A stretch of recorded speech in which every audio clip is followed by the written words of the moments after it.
இரட்சகராகிய இயேசு கிறிஸ்துவின் நாமம் இந்த மாலை வேளையிலே மகிமைப்படுவதாக. டெய்லி ஒன் ஈவினிங் டிவோஷனில் உங்கள் யாவரையும் சந்திப்பதில் மிகவும் மகிழ்ச்சி அடைகிறேன். நேற்றைய தினத்தில் நம்ம பார்த்தோம், அன்பு நம்முடைய வாழ்க்கையில் எவ்வளவு பிரதானமான ஒன்றாக இருக்கிறது என்பதை பார்த்தோம். நம்மளுடைய இந்த கிறிஸ்தவ வாழ்க்கையில அன்புக்கு அடுத்ததாக நமக்கு தேவையான, நமக்கு அவசியமான ஒன்று, அந்த காரியத்தை குறித்து தான் நாம் இன்றைக்கு பார்க்க போகிறோம். அது என்னன்னு நம்ம பார்க்கலாம். சற்று நேர தியானத்திற்காக லூக்கா எழுதினதான சுவிசேஷம் 19ஆம் அதிகாரம் 10வது வசனம் இப்படியாக சொல்லுகிறது: இழந்து போனதை தேடவும் ரட்சிக்கவுமே மனுஷகுமாரன் வந்திருக்கிறார் அப்படின்னு இந்த வசனம் சொல்லுகிறது. இந்த வசனத்தை வாசிக்கும் போதே நமக்கு தெரிஞ்சிருக்கும் இன்னைக்கு நம்ம எதை பத்தி தியானிக்க போறோம் அப்படின்னு சொல்லி. நாம் தியானிக்க போகிறதான காரியம் சால்வேஷன், ரட்சிப்பு. நம்ம அதை குறித்து தான் இன்னைக்கு நம்ம தியானிக்க போறோம். ரட்சிப்பு நம்மளுடைய வாழ்க்கையில எவ்வளவு முக்கியமான ஒன்றாக இருக்கிறது. ரட்சிப்பு நமக்கு எதுக்கு தேவை? அது நமக்கு அவசியமா? நம்முடைய ஜீவியத்துல ரட்சிப்பு என்கிறதான இந்த காரியம் நம்முடைய வாழ்க்கைக்கு மிகவும் பிரயோஜனமாக, அவசியமானதாக ஒன்றா என்கிறதை நாம் பார்க்கலாம். இந்த கிறிஸ்தவ வாழ்க்கையிலே ரட்சிப்பு ஒரு தேவையான ஒன்றாக நமக்கு இருக்கு. ரட்சிப்புனா என்ன சொல்லுங்க? பேசிக்கா நம்ம பார்த்தோம் அப்படின்னா, ரட்சிப்பு அப்படின்னா பாதுகாக்கப்படுதல், விடுவிக்கப்படுதல் அப்படின்னு அர்த்தம். இதே நம்முடைய புதிய ஏற்பாட்டு காலகட்டங்களிலே நம்ம பார்க்கும் பொழுது, ரட்சிப்பு அப்படின்னா நாம் நம்முடைய பாவத்தை எல்லாம் விட்டு, கர்த்தராகி தேவனுடைய பாவத்தை மன்னித்து விட்டார் என்று முழு இருதயத்தோடு நாம் விசுவாசித்து, நாம் நம்பி, பரிசுத்த ஆவியானவருக்கு நம்முடைய வாழ்க்கையை ஒப்பு கொடுத்து அர்ப்பணித்து நம்முடைய வாழ்க்கையை நாம் துவங்குகிறோம் அல்லவா? இதுதான் ரட்சிப்பு என்று குறிப்பிடப்படுகிறது. நம் அநேகருக்கு இந்த நாட்கள்ல தெரியல. சர்ச்சுக்கு போறது, வேதத்தை நம்ம வாசிக்கிறது, பிரேயர் பண்றது, அவருடைய கரங்கள், அவருடைய வரங்கள், கனிகள் எல்லாவற்றையும் நாம் அறிந்திருப்பது, எக்ஸெட்ரா நம்ம எவ்வளவோ சொல்லிக்கிட்டே போலாம். இது எல்லாம் நம்மிடம் இருந்துச்சு. இதை எல்லா காரியங்களுமே வேதத்துல சொல்லப்பட்டதான அநேக காரியங்கள், கற்பனைகள், கட்டளைகளை நாம் கை கொள்றோம். இல்ல அவருடைய பிரமாணத்தின்படி, அவருடைய கட்டளைகளின்படி நாம் வாழ்றோம் அப்படின்னா நாம் ரட்சிக்கப்பட்டோம் அப்படின்னு சொல்லி அநேக நேரங்கள்ல நம்ம நினைத்து கொண்டிருக்கிறோம். ஆனால் நாம் சபைக்கு போவதோ, தேவனை ஆராதிப்பதோ, பாடல் பாடுவதோ, ஆராதனை நடத்துவதோ, செய்தி கொடுப்பதோ அல்ல செய்தியை கேட்பதோ, நாம் அநேகருக்கு அநேக தான தர்மங்கள் செய்யறதோ, இது எல்லாம் நாம் ரட்சிக்கப்பட்டோம் என்கிறதற்கான அடையாளம் கிடையாது. நாம் இதெல்லாம் செய்துட்டு நம்ம அநேக நேரங்கள்ல என்ன பண்றோம்னா, ரட்சிக்கப்பட்டேன், நான் ஆண்டவருக்குள்ளாக ரட்சிக்கப்பட்டேன், நான் ரட்சிக்கப்பட்டேன்னு சொல்லி நிறைய நேரங்கள்ல நாம் சொல்லிக் கொண்டிருக்கிறோம். இதையெல்லாம் செய்யறதுனால நாம் ரட்சிக்கப்பட்டோம் அப்படிங்கிறதான அர்த்தம் கிடையாது. நாம் நிறைய நேரங்கள்ல ஓகே, நாம் பைபிள்ல பார்க்கும்போது சால்வேஷன்ல 3 ஸ்டேஜஸ் இருக்கு. இன்றைக்கு நம்மள்ட்ட ரட்சிக்கப்பட்டீங்களா அப்படின்னு சொல்லி யாராவது கேட்டாங்க அப்படின்னா, நான் ரட்சிக்கப்பட்டேன், நான் இத்தனை வயசுல நான் ரட்சிக்கப்பட்டேன், இல்லை அப்படின்னா நான் 5th ஸ்டாண்டர்ட் படிக்கும்போது நான் ரட்சிக்கப்பட்டேன், என்னோட ஏஜ் 10ல நான் ஆண்டவர் என்னுடைய சொந்த ரட்சகராக ஏற்றுக்கொண்டேன் அப்படின்னு சொல்லி நம்ம சொல்லுவோம். அது எல்லாமே ஓகே தான், ரட்சிக்கப்பட்டோம். இது 3 ஸ்டேஜஸ்ல ஃபர்ஸ்ட் ஸ்டேஜ் தான் இது. ரட்சிக்கப்பட்டோம் அது பாஸ்ட், அது பாஸ்ட் டென்ஸ். நம்ம பாஸ்ட் டென்ஸ்ல நம்ம ரட்சிக்கப்பட்டோம். But second thing present tense. Present tense என்ன? நிகழ்காலம், இப்ப நடந்து கொண்டிருக்கிறதான இந்த காலம். இதுலயே நாம் ரட்சிக்கப்பட வேண்டும். ஒவ்வொரு நாளும் நாம் கிறிஸ்துவுக்குள்ளாக நம்மை நாமே ஸ்திரப்படுத்திக் கொண்டு, திடப்படுத்திக் கொண்டு, ஒவ்வொரு நாளும் தேவன் என்னுடைய பாவத்தை மன்னித்தார், தேவன் என்னுடைய பாவத்தை மன்னித்துக் கொண்டிருக்கிறார் என்கிறதான அந்த உணர்வு நம்மிடம் இருக்க வேண்டும். ஸோ ஒவ்வொரு நாளும் நாம் ரட்சிக்கப்பட்டு கொண்டே இருக்க வேண்டும் என்று வேதம் சொல்லுகிறது. தேர்ட் ஸ்டேஜ் ஃபியூச்சர் டென்ஸ், அதாவது எதிர்காலம், வருங்காலம். ரட்சிக்கப்படுவோம் என்று வேதம் சொல்லுகிறது. ரட்சிக்கப்பட்டோம், ஓகே தான். நெக்ஸ்ட், ஆண்டவருடைய வருகையின் போது அப்படி இல்லை என்று சொன்னால், நாம் மரித்து அவருடைய வருகை வரும்பொழுது, நாம் உயிரோடு இருக்கிறவர்களாக எழும்பும் பொழுது ரட்சிக்கப்படுவோம். இப்பொழுது நாம் ரட்சிக்கப்பட்டு கொண்டே இருக்கிறோம். இந்த 3 ஸ்டேஜுமே ரட்சிப்புல நமக்கு ஒரு மிகவும் முக்கியமான ஒன்றா இருக்கு. ஃபர்ஸ்ட் திங் நம்ம பார்க்கலாம், வசனத்தின் அடிப்படையில ரைட்டா நம்ம பார்த்துட்டு நம்ம முடிச்சிடலாம். First stage past tense. அது வந்து penalty and punishment of sin அப்படின்னு சொல்லப்படுது. அப்படின்னா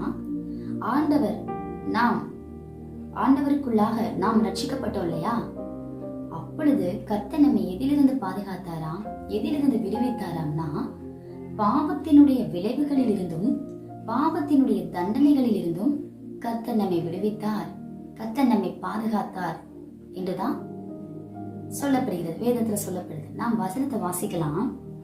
ரோமர் எழுதிய நிருபம் 8ஆம் அதிகாரம் 24வது வசனம் சொல்லுகிறது, அந்த நம்பிக்கையினாலே ரட்சிக்கப்பட்டிருக்கிறோம் என்று சொல்லப்பட்டிருக்கு. மேலுள்ள வசனங்களை நீங்க வாசிச்சு பாருங்க, உங்களுக்கு புரியும். அந்த நம்பிக்கை, நம் நம்பிக்கையினாலே நாம் ரட்சிக்கப்பட்டிருக்கிறோம். பாஸ்ட் டென்ஸ் கவனிங்க, இந்த நம்பிக்கையினால நாம ரட்சிக்கப்பட்டோம் அப்படின்னு சொல்லி வேதம் சொல்லுது. எபேசியர் 2:5 பார்க்கும்போது நாம் எப்படி ரட்சிக்கப்பட்டோமா, கிருபையினால் ரட்சிக்கப்பட்டீர்கள் அப்படின்னு சொல்லி சொல்லப்பட்டிருக்கு. அதே 8வது வசனம் பார்க்கும் பொழுது, விசுவாசத்தினால் உண்டாகும் கிருபையினாலே நீங்கள் ரட்சிக்கப்பட்டீர்கள் அப்படின்னு சொல்லி சொல்லப்பட்டிருக்கு. அப்போ நம் கடந்த காலத்திலே ஆண்டவரை நாம் சொந்த ரட்சகராக ஏற்றுக்கொள்ளும் பொழுது இதுல நம்மளுடைய பாட் மாத்திரம் அல்ல, கர்த்தராகிய இயேசு கிறிஸ்துவினுடைய பாட்டும் இதுல அடங்கி இருக்கு. அவருடைய கிருபையினால் நாம வீடு வைத்திருக்கிறதான அந்த விசுவாசத்தின் நிமித்தம் கிருபையினால் நாம் ரட்சிக்கப்பட்டோம் என்று வேதம் சொல்லுகிறது. 2 தீமோத்தேயு 1ஆம் அதிகாரம் 9வது வசனம் இப்படியாக சொல்லுகிறது, அவர் நம்முடைய கிரியைகளின்படி நம்மை ரட்சிக்காமல் தம்முடைய தீர்மானத்தின்படியும் ஆதி காலம் முதல் கிறிஸ்து இயேசு நமக்கு அருளப்பட்ட கிருபையின்படியும் நம்மை ரட்சித்து பரிசுத்த அழைப்பினாலே அழைத்தார் அப்படின்னு சொல்லி சொல்லப்பட்டிருக்கு.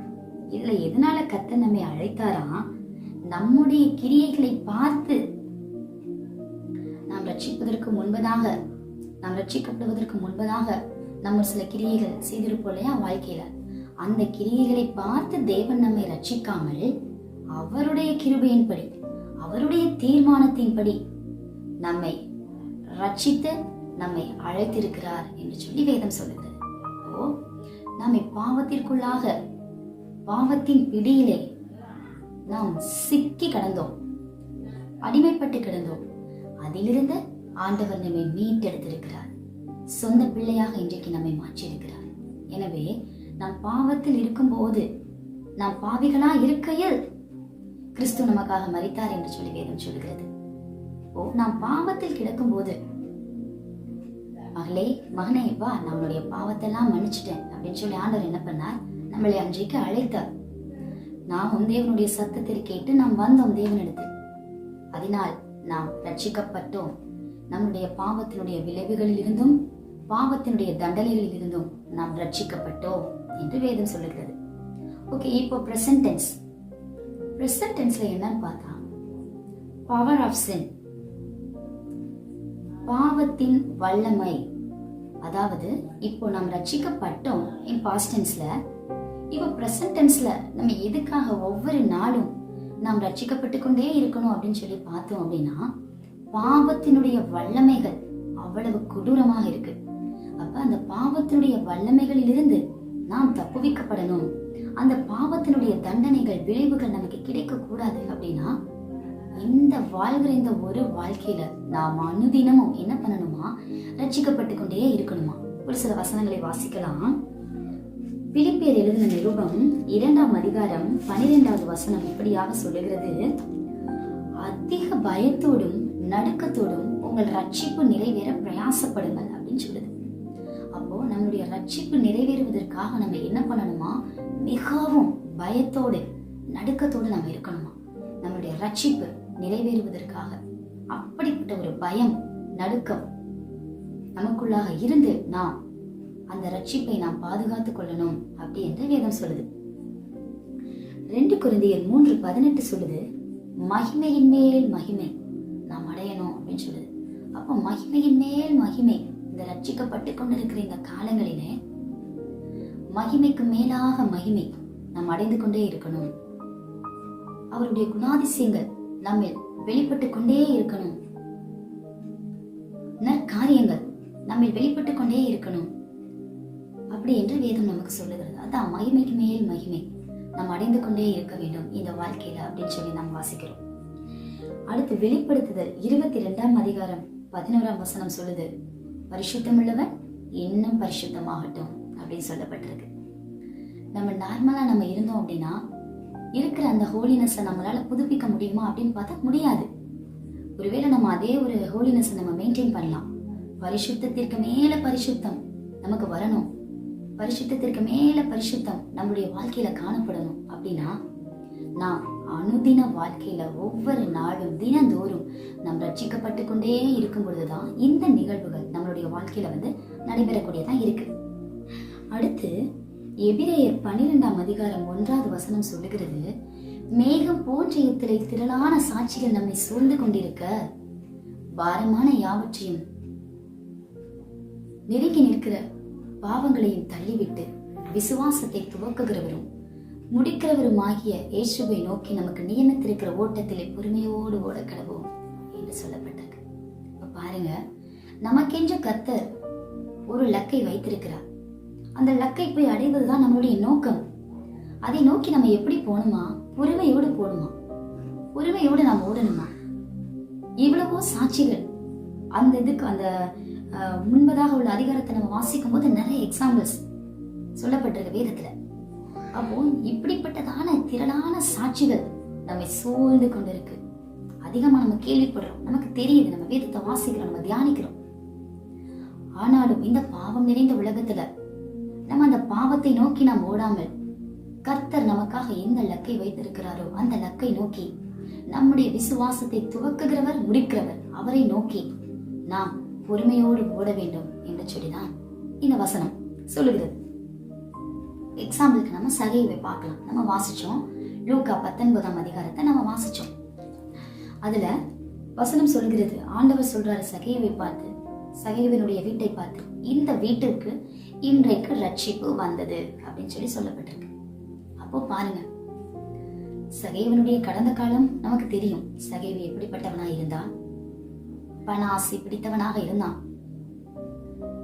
அந்த ஜனங்கள்கிட்ட அதிகமா வரி வசூலிக்கிறது, அந்த வட்டிக்கு மேல வட்டி போடுறதுன்னு சொல்லுவாங்க இல்லையா, அந்த மாதிரி காரியங்கள்லாம் பண்றது. அப்படி பணத்தின் மேல ஒரு நாட்டம், அதிக நாட்டம் உள்ளவனாய் இருந்தான். ஆனால் ஆண்டவனாகிய இயேசு கிறிஸ்து அந்த இடத்திற்கு வரும் பொழுதோ அவனுக்குள்ளாக ஒரு வாஞ்சி வருகிறது, அந்த இயேசுவை, அந்த கடவுளை, அந்த தேவனை நான் போய் பார்க்க வேண்டும், எப்படியாவது அவரை நான் பார்க்க வேண்டும் என்கிறதான வாஞ்சி அவனுக்குள்ளாக வருகிறது. அந்த சம்பவங்கள் எல்லாம் நமக்கு தெரியும். அப்போ ஆண்டவர் சொல்லுகிறார், அவனுடைய பேரை சொல்லி அழைத்து கர்த்தர் அவனை கீழே கூப்பிடுறார். அப்போ சகையை ஆண்டவர் எதுவுமே அவன்கிட்ட சொல்லல. ஆனாலும் ஆண்டவரே, நான் செஞ்சதெல்லாம் தப்பு, என்னை மன்னிச்சிருங்க, நான் யார்ட்டெல்லாம் அநியாயமா நான் வாங்கினேனோ அது எல்லாத்தையும் நான் 1-2 மடங்கா இல்ல 4 மடங்கா நான் உங்கள்கிட்ட திருப்பி கொடுத்துறேன், என்னை மன்னிச்சிடுங்க ஆண்டவரே அப்படின்னு சொல்லி சகையை கேட்கிறார். அப்பதான் ஆண்டவராகிய இயேசு கிறிஸ்து சொல்லுகிறார், இன்றைக்கு இந்த வீட்டுக்கு ரட்சிப்பு வந்தது அப்படின்னு சொல்லி சொல்லுகிறார்.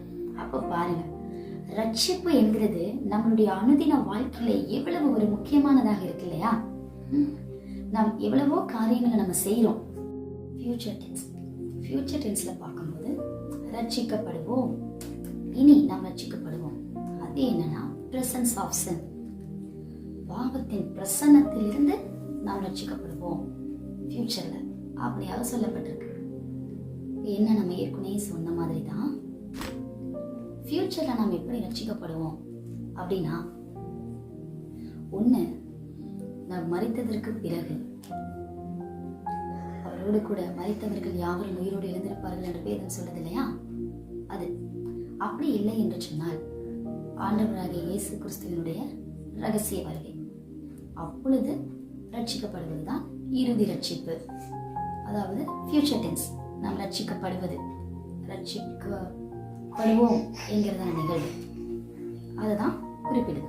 ஓகே, நாம் வசனத்தை வாசிக்கலாம். ரோமர் எழுதின நிருபம் 5ஆம் அதிகாரம் 9-10 வசனம் எப்படி சொல்லுகிறது? இப்படி நாம் அவருடைய இரத்தத்தினாலே நீதிமான்களாக்கப்பட்டிருக்க கோபாக்கினைக்கு நீங்களாக அவராலே நாம் ரட்சிக்கப்படுவது அதிக நிச்சயமாமே. நாம் தேவனுக்கு சத்துருக்களா இருக்கையில் அவருடைய குமாரன் மரணத்தினாலே அவருடனே ஒப்புரவாக்கப்பட்டோமானால், ஒப்புரவாக்கப்பட்ட பின் நாம் அவருடைய ஜீவனாலே ரட்சிக்கப்படுவது அதிக நிச்சயமாமே அப்படின்னு சொல்லப்பட்டது. ஸோ இனி ஃபியூச்சர்ல அவருடைய ஜீவனாலே நாம் ரட்சிக்கப்படுவோம் அப்படின்னு சொல்லி வேதம் சொல்லுது. அதே ரோமர்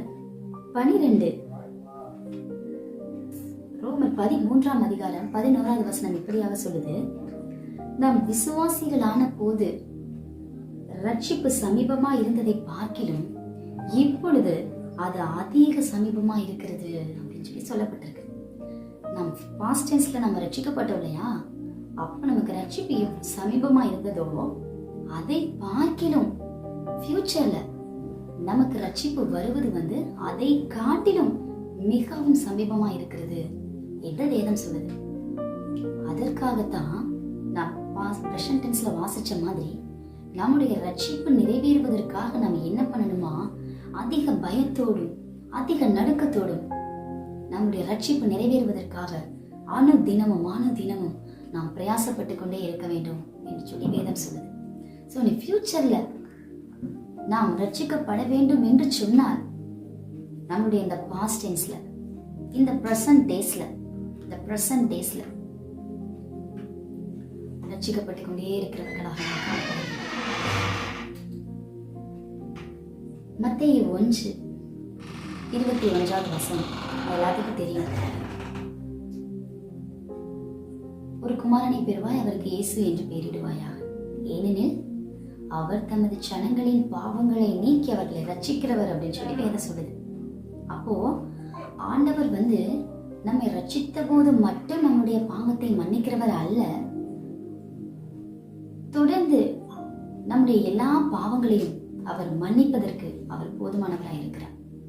அதான் நம்முடைய பாவத்தை மன்னிப்பதற்காகவே, அவருடைய பிள்ளையாக, சொந்த பிள்ளையாக நம்ம ஏற்றுக்கொள்வதற்காகவே இந்த பூமியிலே அவர் மனுவாய் அவதரித்தார் என்று வேதம் சொல்கிறது.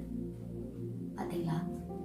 சோ நாம் ரட்சிக்கப்பட்டது மாத்திரமல்லாமல், ரட்சிக்கப்படுவோம் என்கிற நம்பிக்கை நமக்குள் இருப்பது மாத்திரமல்லாமல், நாள்தோறும் நாம் ரட்சிக்கப்பட்டு கொண்டே இருக்க வேண்டும் என்கிறதான அந்த ஆழ்ந்த எண்ணம், சிந்தனை நமக்குள்ளாக இருக்க வேண்டும். 3 things நம்ம ரட்சிப்பு சால்வேஷன்ல நம்ம 3 stages பார்த்தோம். present tense, past tense, future tense. past tense ரட்சிக்கப்பட்டோம், present tense ரட்சிக்கப்பட்டு கொண்டு இருக்கிறோம், future tense ரட்சிக்கப்படுவோம். 3 P நம்ம பார்த்தோம். past tenseல under the penalty and punishment of sin, பாவத்தினுடைய விளைவுகளில் இருந்தும் தண்டனைகளில் இருந்தும் ஆண்டவர் நம்மை விடுவித்தார் என்று நம்ம பார்த்தோம். இன்றைக்கு பிரசன்ட் டென்ஸ்ல பவர் ஆஃப் சின், பாவத்தினுடைய வல்லமைகளில் இருந்து கர்த்தர் நம்மை விடுவிக்கிறார் என்று சொல்லி பார்த்தோம்.